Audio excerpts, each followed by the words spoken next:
নমস্কার। We learn investing এর YouTube সাবস্ক্রাইবারদের থেকে আমরা একটা বিশেষ অনুরোধ পেয়েছিলাম। আজকের আলোচনা সেই অনুযায়ী ডিকসন টেকনোলজিসের ওপর। উই লার্ন ইনভেস্টিং এ আমরা সবসময় মধ্য থেকে দীর্ঘমেয়াদী মোমেন্টাম ইনভেস্টিং এর জন্য ফান্ডামেন্টালি আর টেকনিক্যালি ভালো স্টক খোঁজার চেষ্টা করি। তো উই লার্ন ইনভেস্টিং এ স্বাগত। আজ আমরা ডিকসন টেকনোলজিস নিয়ে একটু গভীরে যাব। কোম্পানিটা ভারতের এই যে electronic manufacturing services EMS industry, তার একটা বেশ চর্চিত নাম। আমাদের হাতে যে তথ্য আছে, আসুন সেটা মিলিয়ে এর খুঁটিনাটি বিষয়গুলো দেখি। আচ্ছা, তাহলে ব্যাপারটা কি? ডিকসন নিয়ে এত কথা হচ্ছে কেন? হ্যাঁ, অবশ্যই একটা বড় কারণ হলো ভারতে ম্যানুফ্যাকচারিংয়ের ওপর এই নতুন ফোকাসটা, বিশেষ করে সরকারের production linked incentive PLI scheme. ঠিক, সহজ কথায় সরকার মেক ইন ইন্ডিয়ার জন্য উৎসাহ দিচ্ছে, পয়সা দিচ্ছে। আর তার সাথে আছে গ্লোবাল চাইনা +1 স্ট্র্যাটেজি। কোম্পানিগুলো এখন চীনের বাইরেও প্রোডাকশন সরাতে চাইছে। একদম ঠিক বলেছেন। আর ভারতের এই ইএমএস বাজারটা এর পোটেনশিয়ালটা বিশাল। 2023 সালেই দেখুন প্রায় $74.4 বিলিয়ন ছিল। বাহ! আর আশা করা হচ্ছে ফিনান্সিয়াল ইয়ার 27-এর মধ্যে এটা $80 বিলিয়ন হয়ে যাবে। বছরে প্রায় 24% সিএজিআর গ্রোথ। 24% সিএজিআর, সোজা বাংলায় প্রতি বছর চক্রবৃদ্ধি হারে প্রায় 1/4 বাড়ছে। হ্যাঁ, ডিকসন কিন্তু এই বিশাল সুযোগটা কাজে লাগানোর জন্য বেশ ভালো পজিশনে আছে। এখানেই ব্যাপারটা আমার খুব ইন্টারেস্টিং লাগছে, কারণ যা শুনছি ডিকসন শুধু কন্ট্রাক্ট অ্যাসেম্বলার, অন্যের ডিজাইন অনুযায়ী জিনিস বানিয়েই থেমে থাকতে চায় না। না, তারা ব্যাকওয়ার্ড ইন্টিগ্রেশন করতে চাইছে। নিজেরাই আরও বেশি কম্পোনেন্ট তৈরি করবে, একটা ইন্টিগ্রেটেড ইলেকট্রনিক সলিউশনস প্রোভাইডার হওয়ার লক্ষ্য। ঠিক, যেমন ধরুন ভিভোর সাথে জয়েন্ট ভেঞ্চার বা কুনশান কিউটেকের শেয়ার কেনা, এগুলো তো সেদিকে ইঙ্গিত করছে, তাই না? একদম। তাদের ব্যবসার দুটো প্রধান মডেল আছে বলতে গেলে। হ্যাঁ, একটা হলো ওইএম, অরিজিনাল ইকুইপমেন্ট ম্যানুফ্যাকচারিং। মোট আয়ের প্রায় 75%-এর বেশি এখান থেকেই আসে। ক্লায়েন্ট ডিজাইন দেয়, ডিকসন বানায়। যেমন ধরুন স্যামসাং, শাওমি, মোটোরোলার ফোন। আচ্ছা। আর দ্বিতীয়টা হলো ওডিএম, অরিজিনাল ডিজাইন ম্যানুফ্যাকচারিং। এখানে ডিজাইন ম্যানুফ্যাকচারিং দুটোই ডিকসন করে, যেমন লাইটিং, কিছু হোম অ্যাপ্লায়েন্সেস। আর স্বাভাবিকভাবেই ওডিএম মডেলে লাভের মার্জিনটা একটু বেশি থাকে। বোঝা গেল। তাহলে ওইএম ওডিএম দুটোই আছে। কিন্তু এই যে অমসম গ্রোথের কথা শুনছি, এর আসল ইঞ্জিন কোনটা? কোন সেগমেন্ট থেকে আসছে এই বৃদ্ধি? দেখুন, নিঃসন্দেহে মোবাইল আর ইএমএস ডিভিশন। গত অর্থবর্ষে FY24-এ এই সেগমেন্টে 109% ইয়ার অন ইয়ার গ্রোথ হয়েছে। 109%? অবিশ্বাস্য। হ্যাঁ, কোম্পানির মোট রেভিনিউর 62% আসছে এখান থেকেই। কিন্তু এখানে একটা কিন্তু আছে। কি সেটা? এর অপারেটিং প্রফিট মার্জিন বা ওপিএমটা খুবই কম, মাত্র 3.8% থেকে 4.0%। ওহ, 100 টাকা বেচলে লাভ মাত্র 4 টাকার কাছাকাছি। একদম। এটাই কিন্তু মূল চ্যালেঞ্জ, ভাবনার বিষয়। তাহলে তো অন্যান্য সেগমেন্টগুলো দেখতে হয়। যেমন ধরুন কনজিউমার ইলেকট্রনিক্স, এলইডি টিভি বা হোম অ্যাপ্লায়েন্সেস, ওয়াশিং মেশিন, এগুলোর কি অবস্থা?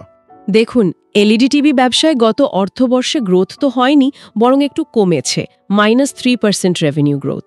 তাই নাকি? তবে হোম অ্যাপ্লায়েন্সেস সেগমেন্টে স্থিতিশীল, 5% গ্রোথ হয়েছে।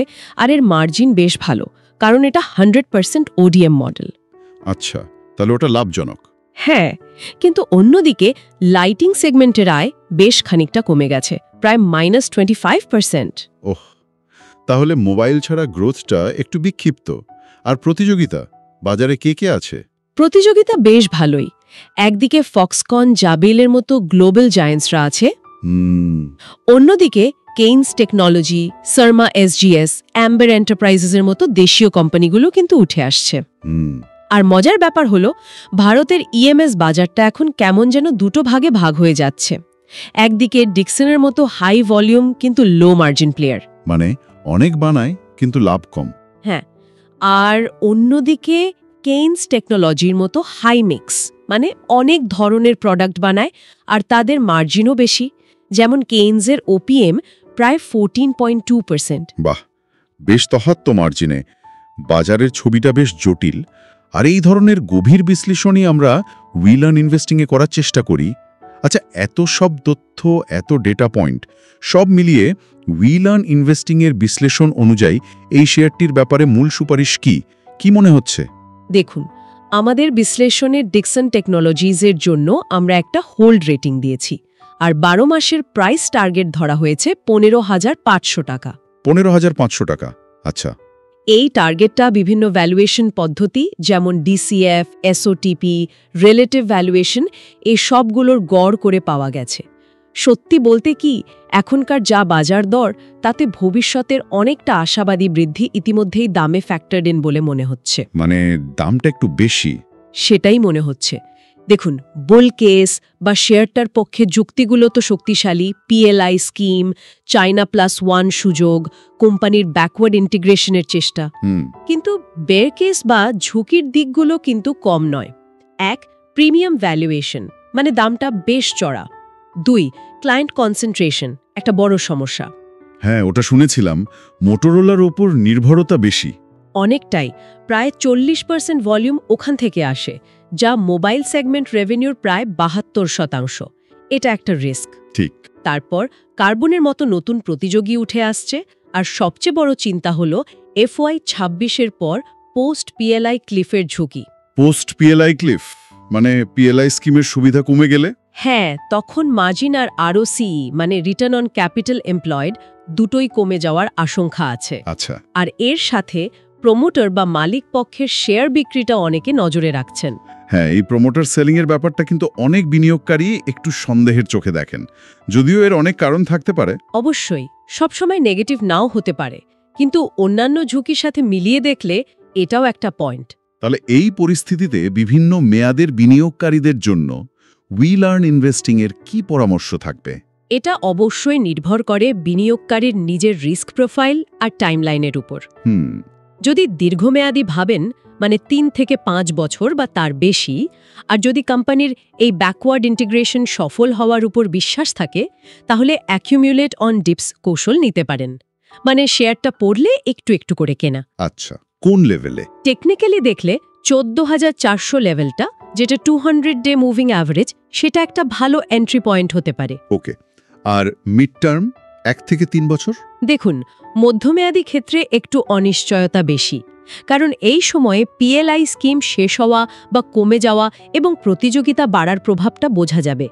তাই নিউট্রাল বা হোল্ড থাকাই হয়তো ভালো, মানে নতুন করে না কিনে বা বিক্রি না করে আপাতত ধরে রাখা। আর একদম স্বল্পমেয়াদী, মানে আগামী 1 বছরের জন্য? স্বল্পমেয়াদী ক্ষেত্রে মানে 0 থেকে 12 মাস, টেকনিক্যাল ইন্ডিকেটরগুলো কিন্তু একটু অন্য কথা বলছে। RSI 70-র ওপরে, MFI প্রায় 87, এগুলো স্টকটাকে ওভারবট বা অতিরিক্ত কেনা হয়েছে বলে ইঙ্গিত দিচ্ছে। মানে এখন দামটা একটু বেশি? হ্যাঁ, মনে হচ্ছে।